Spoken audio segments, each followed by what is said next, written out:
Okay, the other thing I recommend is that you have lots of paper towels or rags kicking around. If this is your first time, you will make a mess.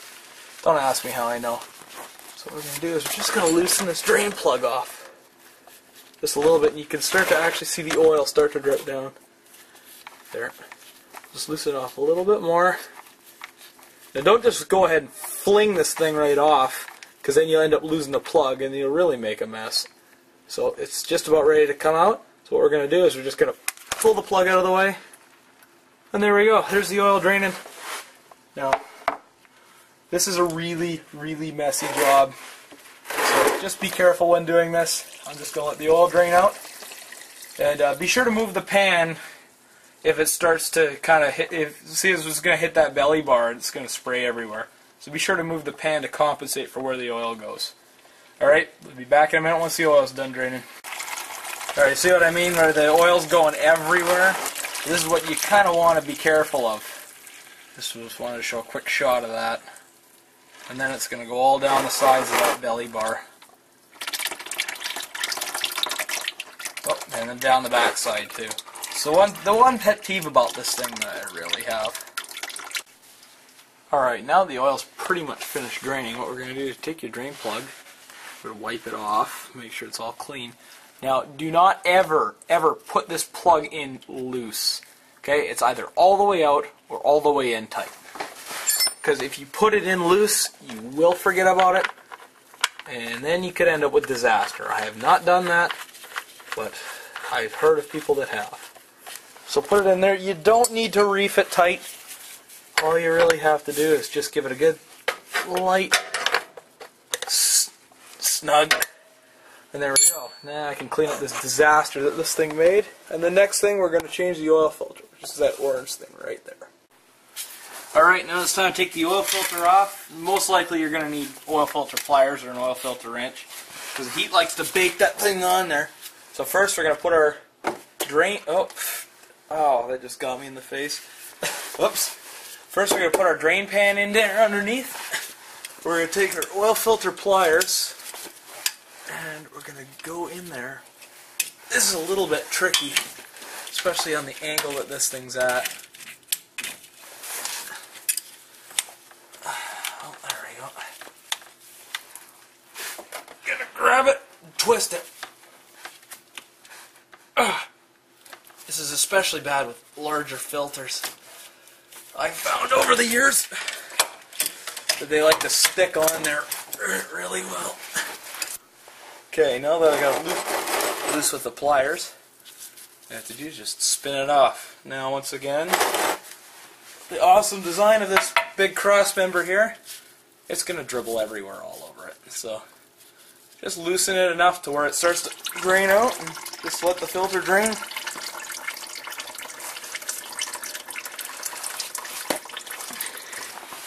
And then once it's kind of finished draining, you tilt it a little bit more and loosen it and let it drain that a little bit more. And then just pull the filter off. Oh, the oil's going to go everywhere. Let me just emphasize that this is not a very clean job whatsoever. So we're just going to leave the oil filter off right now. We'll move on to the next step. Alright, so we're going to get the new oil filter. We're going to ready it here. My receipt out. Now if the oil filter is straight up and down, oops, there we go. If the oil filter is straight up and down, or on a slight angle like that, like most Dodges are, then you're going to want to fill it with oil. Now if it's like this, which most Chevy 4x4s are, well then you're kind of hands tied. Most newer Chevys actually are straight up and down as well. But so what we're going to do, is we're going to attempt to fill the filter here. This K&N filter doesn't like to stay very well. So actually what I'll do is sit it in the box. Like that. Grab motor oil.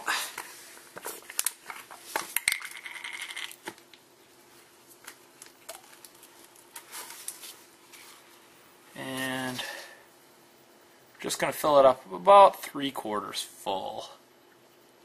Oh, there it goes. And what it'll do is it'll dribble back out again, or it'll kind of bubble back down.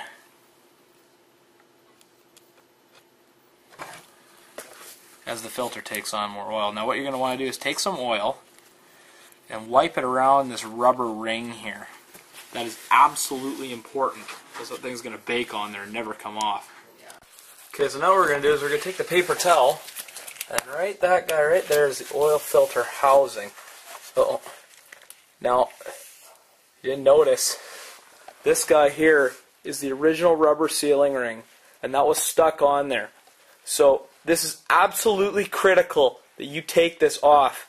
If you double gasket that filter, it will absolutely pour out of there. So make sure that you wipe the filter housing with a rag.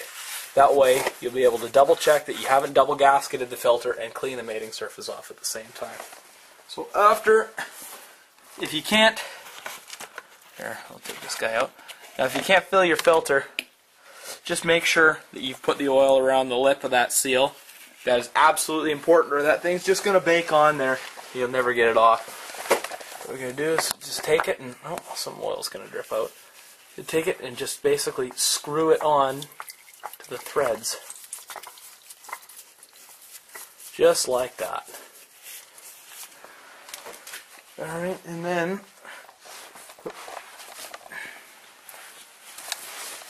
we'll grab our paper towel and we're going to hold on to the filter and tighten it as tight as we possibly can just by hand. And that's all there is to it. Just hand tight. Do not wrench that on or you will destroy that gasket and you will cause leaks and cause yourself a headache. Okay, so after you got the filter in there as tight as you can with clean hands, then okay, so after you got the filter underneath there as tight as you can with both hands, with clean hands, then we're going to take our motor oil and we're going to fill the oil back up. So, you know, make sure that if you need a funnel, you use a funnel and just basically pour it in there. I'm right-handed, so I need my right hand for this. So, now this motor, make sure that you do your research because this motor takes 6 liters of oil. So you don't want to buy too little or else you could be in trouble. So fill your oil back up with maybe about a half quart less than your recommended oil. And then we're going to check the dipstick. Okay, so now we got about 5.5 quarts in there, so what we're going to do is we're going to pull the dipstick out. Wipe the end of it and throw it back in again. Don't ever just pull the dipstick and read it. And if you read by the gauge, I actually gone over a little bit. I don't know if you can see that, but I'm just a hair over the safe, which is fine because it's still got to fill that oil filter up.